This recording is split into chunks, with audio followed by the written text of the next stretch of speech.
good morning to all of you that are here and that are on the focus group presentation this morning. Just as a little bit of an introduction to the family engagement presentation this morning, and to Sue and Siobhan, after our MTSS consultant group reviewed the implementation rubric results, we were able to actually glean some patterns from the results that have guided the planning and the structuring of our upcoming focus group and face-to-face trainings. One area of concern that we noted when we went through the rubric and the results was in the school's ability to document that, and I'm going to read this right off of the implementation rubric. One of the requirements is that parents are involved during decision making regarding participation of their child in prevention levels, and also that a coherent mechanism is implemented for updating parents on the progress of their child who is receiving strategic and intensive interventions. So really what we're looking for is more of a systems approach. PTA is great, volunteering is wonderful, projects are wonderful, but we're really looking for a more systematic way to engage parents in their children's education. So this morning's first presentation, a real family engagement, will present one way to build those opportunities for parents to play really purposeful and meaningful roles in their child's education, as well as a way to systematically update parents on their child's progress. So are Sue and Siobhan on yet? Not quite yet, I see. I'll just go on then. Our presenters this morning for the first focus group are Sue Sweeney and Siobhan Hawthorne. Just as a little bit of a bio on Sue and some background, she has been the principal at Broadwater Elementary in Helena for 8 years. Prior to that position, Sue was the K through 6 and 7th through 8th grade principal in Phillipsburg, Montana. She also taught in Hall, Dillon, and Valier. In her bio, Sue shared that the Broadwater staff met with Jennifer Calder, or met and did one of Jennifer's presentations at the MBI Summer Institute a couple years ago, and it was actually the first year that academic parent-teacher teams, or acronym APTT, was presented at Summer Institute. And their staff, Sue said, became so excited about the idea that they made an attempt at APTT without any additional support. And Sue said that although it was a good attempt, the staff then found that there were some needs that they had, and they participated in an actual training last summer at Summer Institute, and that has continued to guide their APTT process this year. Siobhan Hawthorne is the Title I Director at Broadwater.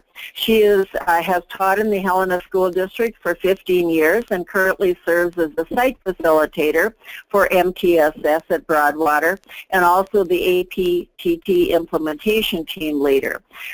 Before becoming an educator, Siobhan worked for 15 years in the engineering field. She currently serves as a data consultant trainer at Broadwater School, and Siobhan became interested in APTT as a data-driven and research-based program designed to close the achievement gap for socioeconomically disadvantaged students. And with that, we want to welcome Sue and Siobhan and also thank them for sharing their experiences with us this morning, if they are on yet. So I'm looking here, and I'm not quite sure that they're with us yet. We're here. Marla, did you have anything you wanted to share while we're waiting for them to join us? Sure, and I did hear they're here, so as soon as I'm done, they'll get started. Thank you, Sue and Siobhan, for helping us out today.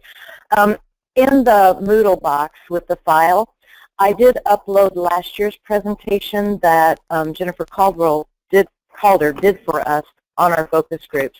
So if you want additional information, that's why there's another PowerPoint and a couple of documents. There's a parent rubric, so you can begin to think about how you're engaging your parents and get kind of self-study where you're at in the process, as well as a nice article. So those are in the file as well. Those did come from last year's presentation on our focus call.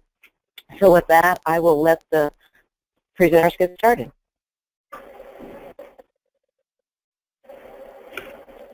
Hello, everybody. This is Sue Sweeney, and Siobhan's next to me. We can't get the screen for some reason. I have waiting to view Sheila Lovato's screen on my desk. Okay, let me see what's going on with mine. I thought you guys could see it, so Yeah. let's do this. If you can. I actually can't see it either, Sheila. Gotta make sure. And here I was the whole time thinking you guys could see it. Okay, let me see here.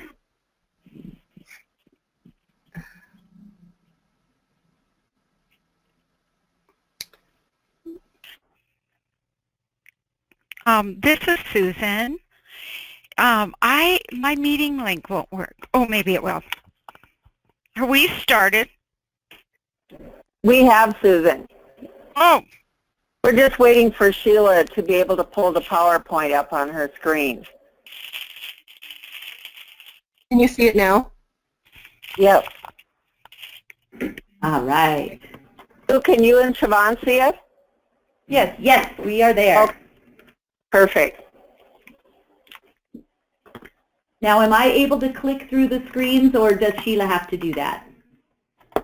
I will have to, Sue, so just tell me when you're ready. All right. Well, we can just move on to the third screen, please. All righty. So today we are hoping to just help everyone understand a little bit about the APTT model, and we'll talk a little bit about some of our successes and challenges. We'll look at how we shared our data with our parents, and we just really want everyone to understand that there is this new way to think outside the box. It's research-based, and we've had a really fun first year, and we hope we pique your interest a bit. So what is APTT? APTT is a different way of engaging parents through as an alternative to the traditional parent-teacher conference. It consists of four meetings. 3 of those meetings are team meetings, and 1 individual session, much like a traditional parent-teacher conference. The first meeting is an exciting time when you bring your parents together for the first time and you explain APTT. And you choose one specific skill that the teacher has collected data on, and they share that data with the parents in a private way where they can see the complete classroom data and then see where their child stacks up basically as far as benchmark standards and as far as the progress of all the students in the class. And you teach the parents activities around that school that they can take, around that skill that they can take home and work with their parents daily. And then the next session would be, or at least at Broadwater School, our second session was another APTT meeting where you shared that data and you got to, parents got to see the level of progress that their students had reached. We kind of switched that order just a little bit, and then that was followed up with an individual meeting, much like a traditional parent-teacher conference where you could discuss a variety of things, but also, once again, touch base again on how your child is doing with the skill that together, collaboratively, the teacher and the parent and the student are working on. And then the end of the year is a final team meeting where you look at the year's data, maybe set out some goals for the summer, and close the year in that fashion. All right, next screen, please, Sheila.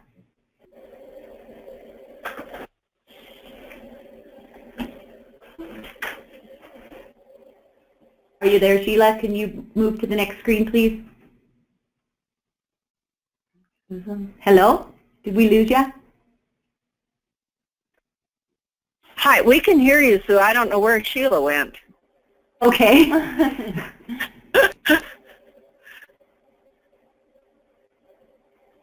Hi. Do you want us to just keep talking without the screen? Are you okay with that? Well, you know what you could do while we're waiting for Sheila. Are there any questions up to this point, or are there any questions that are popping up on the in the chat boxes?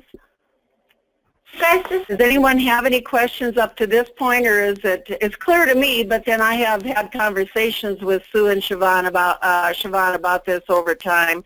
Are there others that have questions? Guys, this is Kelly from Missoula, and one of the things I heard Sheila say prior to when we were all coming in on the meeting, that she was just going to get it started and leave. Oh, shoot. She was just going to get it started. Okay. And I don't see how I can move. I can't make it switch, I don't think. Is Jessica still on, and could she turn the screen over to me?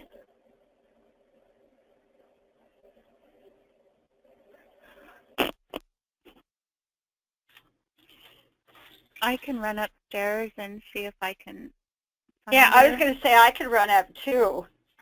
I'll go ahead, Susan, so you can run the And see meeting. if she can turn it over to me, and then I'll go ahead and advance Okay, so the... give controls to Julie. Okay, I'll be back. You might have to help walk me through that, but... If it's So why okay, don't I'll we keep just going. keep talking. I don't know what else to do. I don't know why Yep, it's not working. That's fine. The next screen is actually kind of the big idea behind APTT, and I think that we all talk about this all the time, and how we move from parent involvement to actual family engagement. And so the big idea of APTT is not having people come to the pizza party or the bingo night, but actually coming to an event where they learn how to be engaged in their child's learning. So the big idea is moving from parent involvement to family engagement. There are 5 pieces to the APTT model. So every classroom is doing the exact same thing at pretty much the same time. So it starts with an icebreaker where the teachers work together to have an icebreaker with their families, and the purpose of the icebreaker is just to build a team of families in the classroom so that they will start networking with each other. We know so often, and I think even more so in low-income schools, that those families, they'll maybe say hi to each other or how are you, but there's very little discussion. And the point of the icebreaker is to have these families actually have academic discussions about the skills that their kids are working on. After the icebreaker, the teacher presents the data to the parents and the skill, and we move what we're trying to do, it's kind of what we're trying to do in the classroom, move away from the teacher being the presenter. So in traditional parent-teacher conferences, the parents come in and the teacher presents the information to the families, and they basically, and some have questions, some don't. And so the model is we're moving to the teacher as a facilitator to parents working with each other to solve problems. And one of our biggest challenges this year was moving away from those closed-ended questions to open-ended questions to families. And at our last debriefing session after APTT number 2, that was one of our biggest challenges, was we are so used to being the teachers and the instructors that it was hard for us, and so we actually practiced open-ended questions for the families to have better conversations about the skills. We want to turn the other big ideas, we want to turn each classroom into a community of family learners, and then moving individual conversations, which is your traditional parent-teacher conferences, into just a time of empowering your families. So that's kind of the big idea between the whole continuum for APTT. Okay, can everyone see the screen now? Oh, there we go. Yep. So I just talked about that slide. So next page, please. Okay. All right. I'm sorry, you guys. That was just a glitch and a miscommunication on Sheila's part and my part. So we should be good to go. All right, Sue. This is the screen we want. Perfect. Thank you. Okay, this next slide piggybacks on a lot of what Sue just talked about. The team building activity is the icebreaker, and it's all about networking, moving families to working together, what we want, or people out in the community, discussing the activities they're doing at home, and sharing ideas with one another. When we teach the foundational skills, that would be the activity and the importance of the skill that the teacher has chosen.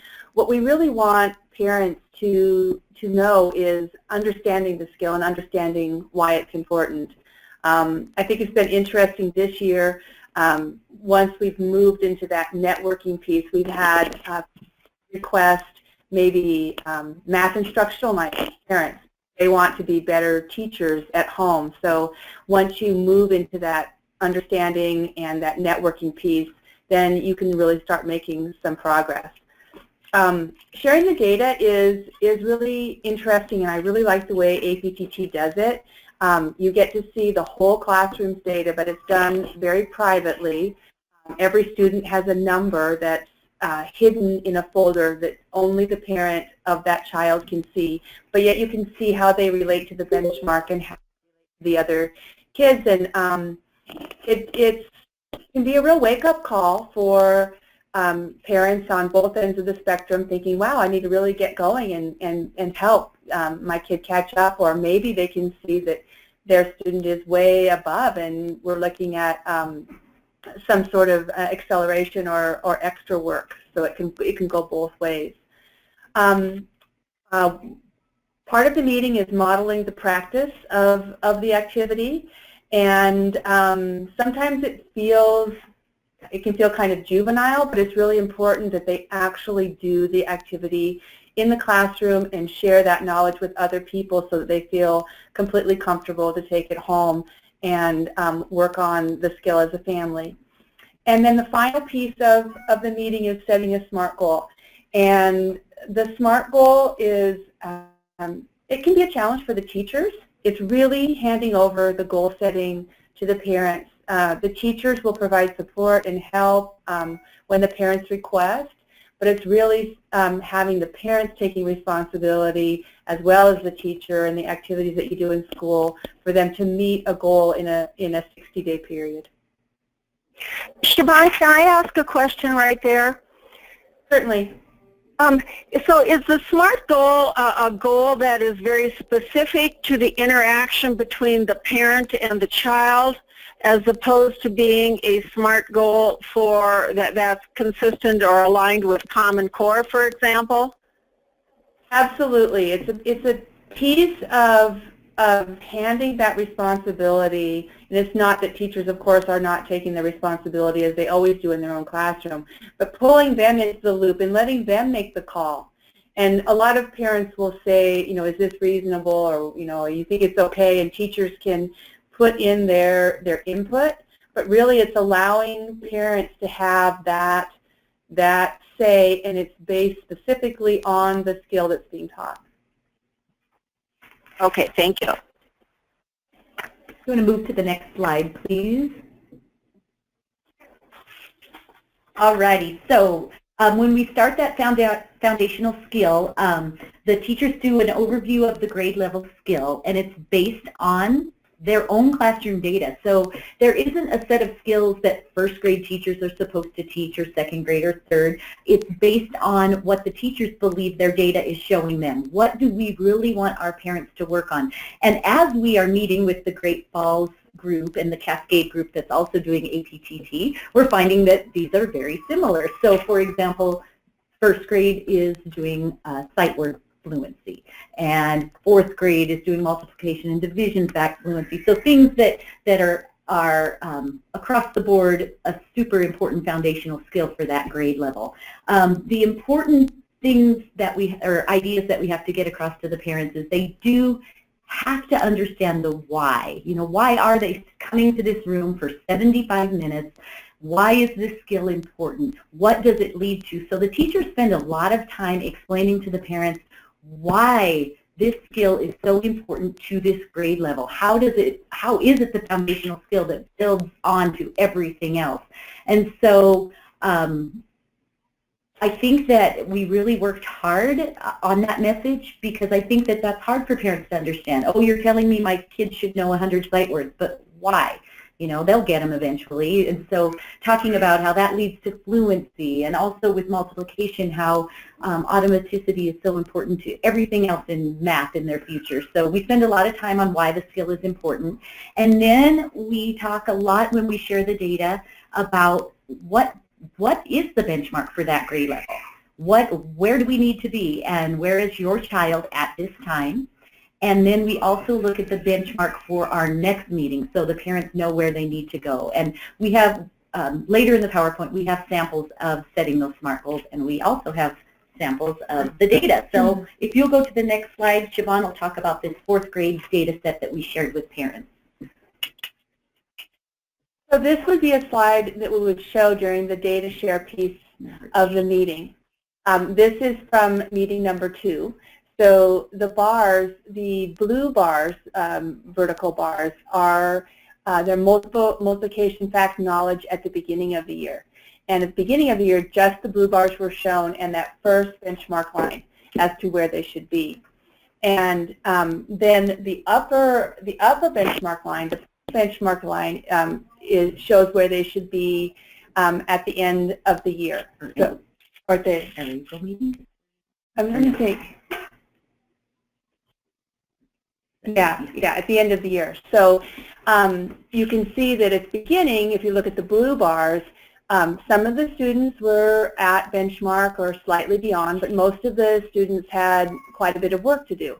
And the whole purpose for showing parents this slide is to instill some sense of motivation and some sense of urgency. Like, wow, I thought my kid was knowing their multiplication facts, but it looks like there's a lot of space between where they started and where they need to go.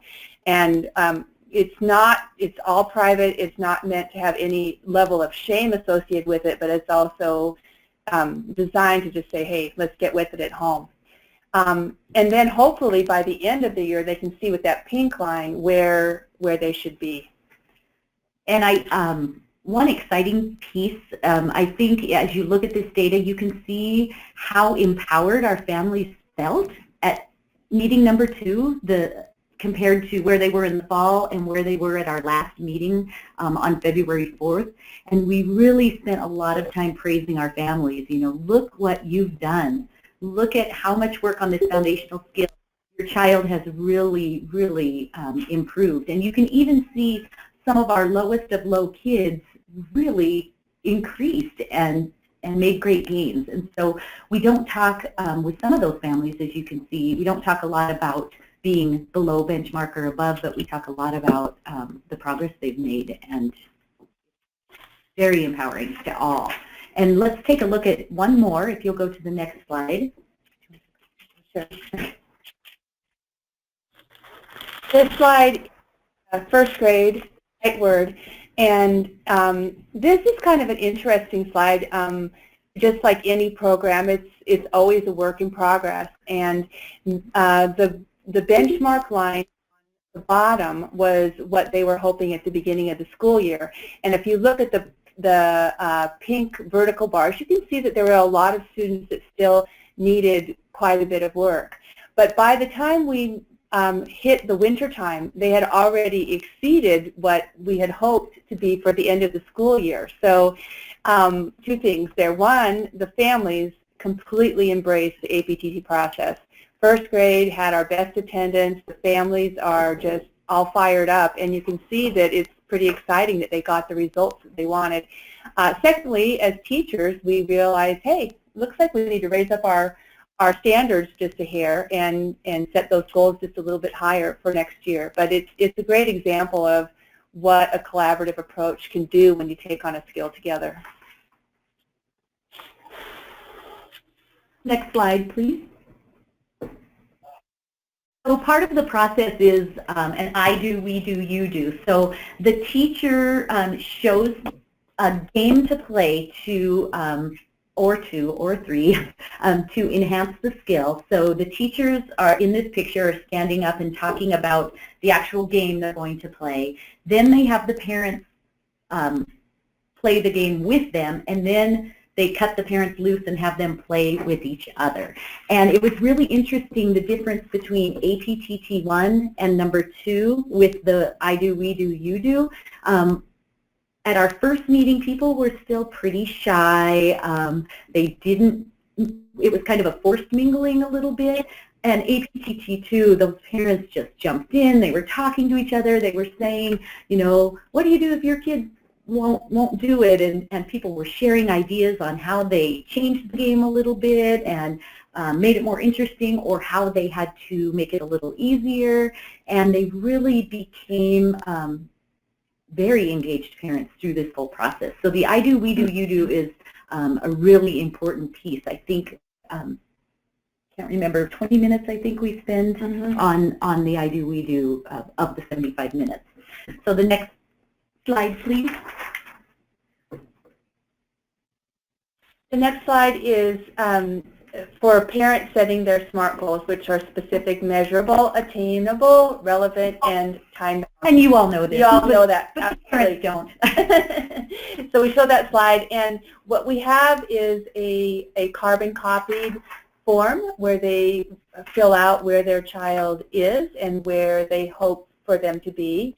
And like I mentioned earlier, they can get assistance in setting that SMART goal if they don't feel comfortable, or they can just kind of go for it. And it's also, I think, really interesting for teachers and parents to, as the APTT process continues, to kind of hone in on what is a SMART goal. You know, maybe they had 3 sight words and they thought in 60 days they would have all 200 learned, and then they realized that, you know, maybe my child is a little bit slower learner, and with all this work for the next APTT meeting, I'm going to set a more reasonable goal. And I think it's a really good tool for just bringing everyone together and getting on the same page, even if it means kind of going about it in a little bit of a circuitous fashion.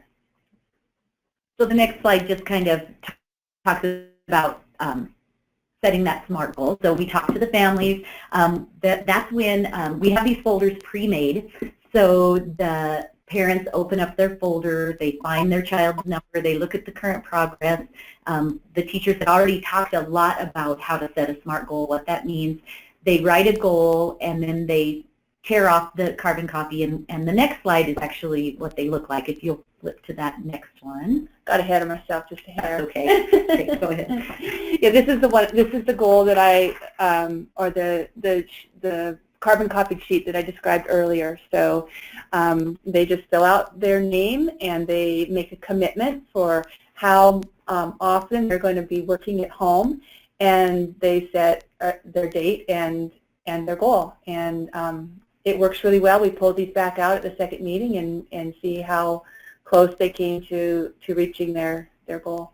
And as you can see, this is even a different skill. So we were pulling samples from every grade level. So the first grade was sight words, 4th grade was multiplication facts, and then this was fluency, 2nd grade for reading fluency. And our next slide. We kind of whipped through that very quickly, but we'll do some questions and answer questions right now, I guess. This is Marla. You do have a couple questions up on the board. Julie and Erica from Porter want to know, are there any middle schools using this model? I don't think so yet, no. I think it's preschool and elementary at this point. Did the research cover middle school as well, and you're just piloting in the early, or do you know that answer? Might be a question for Jennifer.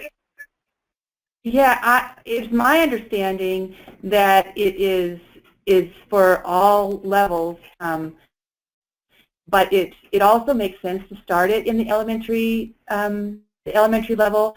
The data shows that elementary parents are much more engaged, so it's important to get them started in elementary, and then I know I saw carrying it through middle school. I'm not sure about high school.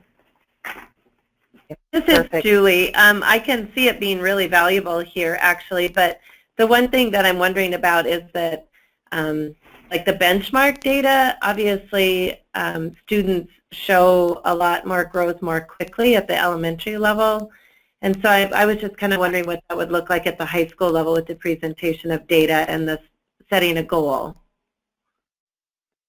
It would really depend on what skill you chose. I think one thing at the elementary level is foundational skills are so easily and so chosen and appropriate for elementary students. I'm not as familiar with the high school curriculum, but it's hard to choose a really broad goal such as comprehension. So the trick at any level is choosing a skill that's measurable and simple enough that you can show growth. So, right. For instance, if it was comprehension, you'd have to break it down to author's purpose or inference or something that's much more defined. That makes sense. Thank you. And can you speak to the training aspect? It seems to me it was quite a lengthy training process. We all committed to 2 days at the Summer MBI Institute, and I would highly recommend it because it really gave us a deeper understanding. I think Julie mentioned that we just happened to have some of my staff visit with Jennifer Calder the very first year that this was presented at MBI, and we thought we could just try it, and it was a lot of work, and we didn't quite do it quite right, and what happened with us is we loved the data sharing piece, and we just we overwhelmed our parents with too much data, and we didn't have the training or the understanding that it's all about just one foundational skill. Don't scare these parents, just one foundational skill that they have to work on, and the training really helped us to understand the why behind that, and to understand that we have to really make sure the parents understand the why behind this. I also think that the ongoing training is completely valuable, because when you start something new, you learn a lot about it, and you're just filling in the nuts and bolts because that's what you need to do when you start something. But it's been extremely helpful to have feedback on the meetings and taking the APT program and process to a higher level with that feedback. So one of the questions that just popped up was, did we make this mandatory for every teacher? And we did not, because life happens, and Summer Institute isn't necessarily a time that everyone can make it there. So we wanted the people who just wanted to try it to go first, and we were really pleased that 9 classroom teachers of 14 said, yes, I want to do this. And now the other teachers who didn't get to do it are actually kind of jealous and very interested, and they want to jump on. And so we're trying to figure out the pieces of what kind of training do they need, are we able to do it? We feel like we're still just beginners, and so we would like for our new staff to also attend Summer MBI and get that beginning training as well. I think the more people that have that training, the better for systemically for the whole school. So I think that what happens is if you just have someone observe and then try it, you kind of lose the fidelity, and we just really don't want to do that because we're so pleased with the results. I don't know, I don't think I heard Julie's introduction, but at our first APTT we had 84% attendance, which is unheard of even with your regular parent conferences. We're really begging and calling and begging and calling to get parents to come, and so we were really thrilled. And another thing that we noticed too were the number of dads who attended. It was very, very noticeable. It wasn't a mom thing. It was definitely a family thing, which made us really excited about the process and about how both moms and dads were becoming very engaged. So you might want to share just a little bit about your population at Broadwater also, because you don't really draw from a high-income area with academically motivated parents. You might want to share a little bit about that too. We actually have a really interesting population. We're a title school, and what are we, about 50%? 55% free and reduced lunch. So we have socioeconomic, about half of our population is socioeconomically challenged, but we also have really highly educated and engaged families. So I think that it was something that we really had to address through the APTT process, is that we really need to reach a wide variety of students. And APTT was initially developed for students in Arizona, and it was a little bit more homogeneous. So we really found it important to a second meeting when we added another skill, when we could really differentiate for the students and do that piece. And for the families as well. I mean, the teachers were ready with differentiated instruction in the folders for the parents. So for example, if we had a child who knocked the socks off the data, the teachers had ideas in the folder for enriching that foundational skill game. And then also for kids that really needed to slow down, take it slow, the teachers were able to roam around and help those parents as well. We have a question here about an example of a SMART goal that's been used at your school. I can speak to the multiplication fluency. That was a 4th grade skill, and it was interesting. Most of the parents were really ambitious in their SMART goals, and they set them almost to 100%. And it didn't seem to really matter where their students were, and it's a little bit of a letting go from the teacher's perspective, because we tend to think that we know where the kids are going to end up. But the good part about that is they went further than we thought they would go, and then at the next meeting, the parents were more realistic about their goal setting. So it's really just up to the parents, and the goals were all over the board. Tended to be fairly high, but there were some that were really low as well. Yeah.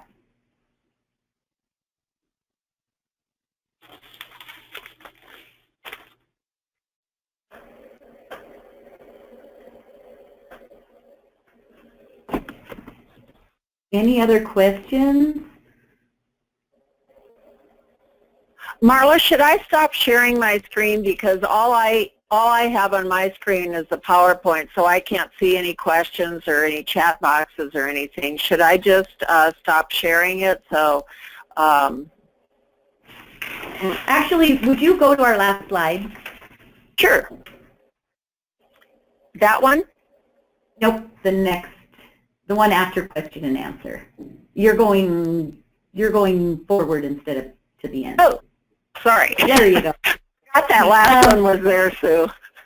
We wanted to make sure we shared this slide with you, although it was based on 6 hours of sleep time. This was from APTT. They gave this slide, but even when this slide was shown to teachers, we all kind of went, whoa, holy cow. So this is a slide we share with the parents right away to show, I don't know if you've had parents say this, but we've had parents say, it's not my job, you're the teacher, you need to do what they need to do at home. That's not my job. And so when they look at this pie graph and see that 55% of a child's time in a year is away from school and only 12% of their time in a year is actually at school, the message to the parents is, we do need help. We do need you to be on board, because we can't do it all by ourselves, and we work really hard and we try really hard, but we want you to be a participant in your child's learning. And we felt like this is one of the most important ones that we share with the parents. And to piggyback on that, we also learned through the APTT information that we received that parent engagement is the number one indicator of success. It's a stronger indicator than socioeconomics or educational level. And to know that as educators, I think we have a responsibility to find a way to really move towards parent engagement and to get as many parents as possible involved in their students' learning, not only for their elementary education success, but the hope is that it will carry through their entire educational lives and make them more likely to graduate and more likely to be successful in their lives. At the secondary level, would it work to use this this process or this program with from a more individualized standpoint, like kids who were really needed to engage more with their parents as opposed to a school-wide or a whole group or a whole class way of approaching it? Like maybe just title, or maybe just through special ed, or a group of students that are showing some needs as opposed to school-wide or an entire class? I can't really speak for sure how that would work at the upper levels, but it seems to me that one of the foundational pieces of APTT is really pushing to benchmark and really using that classroom or age group wide data to show realistically where your student is. So my gut on that would be if you took it and broke it down into a subgroup that tended to have lower achievement, you might be undermining the APTT process. Another question I have is that have you had any experience or any feedback where parents have approached it from a more punishment standpoint as opposed to from a positive standpoint, or is that part of your training on how you want parents to approach this model with their children? I think because we aren't, it's not drill and kill. So the games that we teach the families are very fun and they're engaging, and we laughed at our 4-5 combo class because those parents got so competitive and they were laughing and screaming and competing with each other, and we thought, now this is what we want them to take home. We want them to have this much fun when they're working with their kids on this foundational skill. I have not heard of anybody using it punitively. I think that even our lowest skilled kids, with their growth that they made from 1 to 2, it was so positive. I can't say. Not one parent shared that one parent did say, my child, this was a kindergarten parent, my child got tired of the game. We reached our goal, and we realized quickly that, what happened with us because we were using support is we went over 60 days between meetings. And so, that's something that we have to look at very carefully next year, because I think it's important that these parents have given 60 days, committed 60 days, and then when you don't have the meeting for 80, we better have more activities planned if that happens again.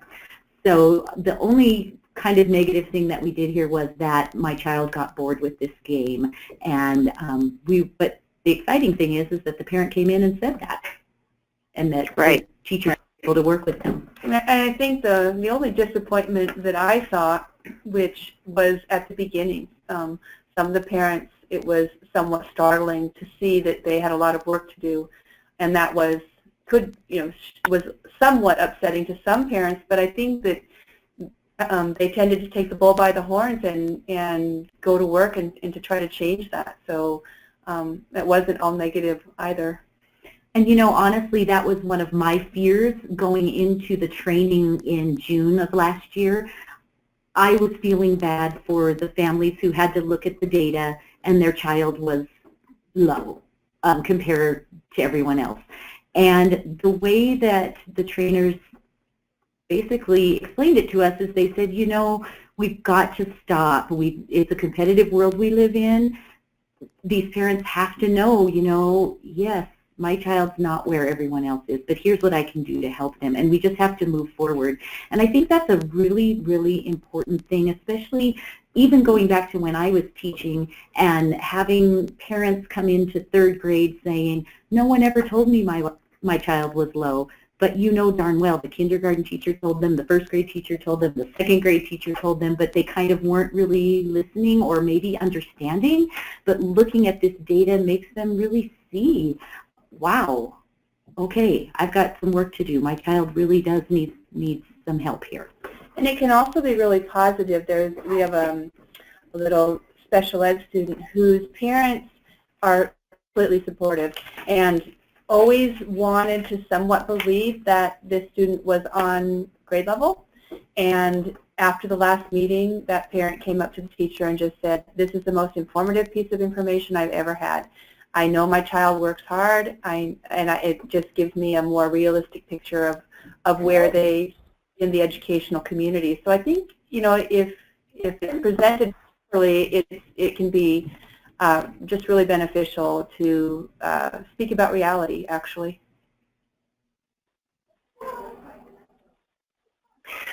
Thank you so much. Marla, again, I can't see the chat screen or anything. Do you want to just check and see if there are other questions, Marla? And otherwise, Sue and Siobhan, thank you so much. For me, this was extremely interesting. It's very encouraging, and I think it does fill some of those gaps in terms of how we engage parents as opposed to just involve them in their children's education. So Marla, can I turn it back to you and stop sharing the screen right now and have you close this? Sure. Well, I just want to say thank you. Yeah, who wants to speak? Go ahead. This is Sue. I just want to thank Jeff from Lewis and Clark for figuring out the math, and it was figured on 8 hours of sleep, because we were saying to ourselves, why would APTT say kids only need 6 hours? But Jeff figured out that number was based on 8 hours. Thank you. That's great. And thank you, too, for doing this presentation for us. I would just like, because we have a good group, about 24 of you, just to open the chat box. And if there's just one word or comment, it was so nice to see those positive words. I'll scroll up here to them. Great job, Broadwater. Impressive plan to support families. I hope we can get on this training this summer, and that was from Kelly. Can you just share with your Project Real and MTSS teammates here just a word of encouragement and a thank you to them in the chat box? And then when you're done with that, we will be able to sign off on this meeting, and hopefully you'll all be in on the next meeting where we're looking at some of that Tier 1, 2, 3 fidelity. Again, as Julie opened this meeting, she said we did review your rubrics and your plans for your action plans and the consultant plans to come up with topics for these meetings, trying to deliver to you things that you asked for. So the Tier 2, 3 was one of those things that was still kind of coming up as a need, particularly around progress monitoring. So we're going to address that in the next session at 9:45, and then we're going to go into the facilitator role at 11, and we really need the facilitators or the administrators to join in on that one. Within this project, we are to create training for MTSS facilitators and consultants, and Lori's going to share sort of where we're at with the scope and sequence, and we really need you to be a part of that process, and then hope to train your facilitators in one of those March dates. Our last session today is on 2 tools that are coming up due, and we just need to remind you that we need a staff consensus survey, and we'll go over that today, as well as the self-assessment survey that's within the PBS apps. So a big day. Hopefully you will have someone stick with us throughout the day, and I thank you for this wonderful opportunity that was shared with us from Sue and Siobhan.